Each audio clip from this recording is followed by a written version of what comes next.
Hai, Assalamualaikum. Hannako මේක හොඳ පුරුද්දක්ද කොන්ද කොට. Hai, Assalamualaikum. කොහොමද ඔයාලට? අහන්නකෝ. මේක හොඳ පුරුද්දක්ද නැද්ද කියන මම දන්නේ නැහැ. මේක හොඳ නැද්ද කරන එක කියන එකත් මම දන්නේ නැහැ. මම සාමාන්‍යයෙන් කඩවල ගොඩකට නාරමල ගොඩක් දැන් නාරමල සහ නාරමල පිට ගොඩක් කඩවලට මම වටලක් මන් දානවානේ. එතකොට මට ගොඩක් මාරු කොළ තමයි හම්බෙන්නේ. ඒ කියන්නේ 20 50 100. ඉතින් මේ මං හරි අකමැති මේ සල්ලි මෙන්න මෙහෙම පොඩි කරලා දෙනවට. මෙන්න මේ වගේ පොඩි වෙලා තියෙනවට. එතකොට මෙන්න මේ වගේ උණ්ඩි කරලා දෙනවට. මේක අපිට කියන්න බෑ යාලට. යාලා දෙන විදිහට මම ගන්නවා.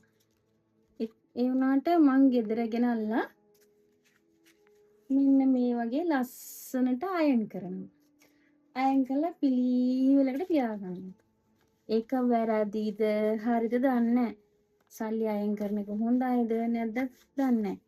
නමුත් මට මෙහෙම කොලේ මෙහෙම දිගහැරලා ලස්සනට තියෙන්න ඕනේ.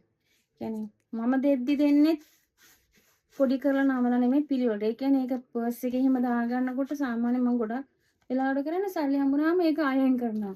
ඒ කියන්නේ මේ අර පොඩි වෙලා තියනවා නම් වගේ මං කරන දේ හරි වැඩක්ද වැරදි වැඩක්ද මට ඒක කියන්න බෑ. අයන් සල්ලි අයන් කරන්න හොඳයිද නැත් මම ඒක ඇත්තටම දන්නේ නැහැ. මට අර පොඩි වෙලා තියෙන දේ දැන් මේක ඔයාලා පේනවද මේ නමලා කියන්නේ පුදුම නැමිල්ලක් නමලා තියෙන්නේ මේ. ඉතින් මං ආස නැහැ එහෙම නමලා පොඩි වෙලා තියෙනවට සල්ලි. ඉතින් මේ ඔය ඒව මම දිගහැරලා ලස්සනට අයන් කරනවා. අයන් කරන එක මම මේ දන්නේ නැතිඳ අහන්නේ.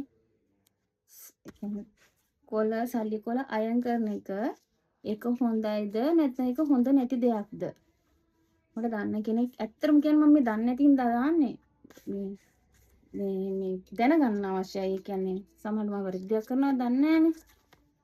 පුළුවන් නම් මට කියන්න මෙහෙම මේ අයන් කරන එක සල්ලි ඒක හොඳ දෙයක්ද ඒක මේ හොඳ නැති දෙයක්ද හොඳ දෙයක් නම් මම දන්නවා අයන් කරලා මේ පොඩි නැති හොඳයි.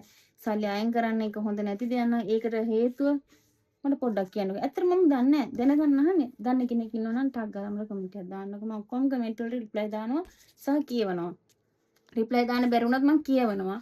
මොකද මට දැනගන්න ඕන දෙයක් නේ. එහෙනම් මට කියන්න. කියන්න. ගොඩක් තියෙනවා අයන් කරන්න 20 කොළ.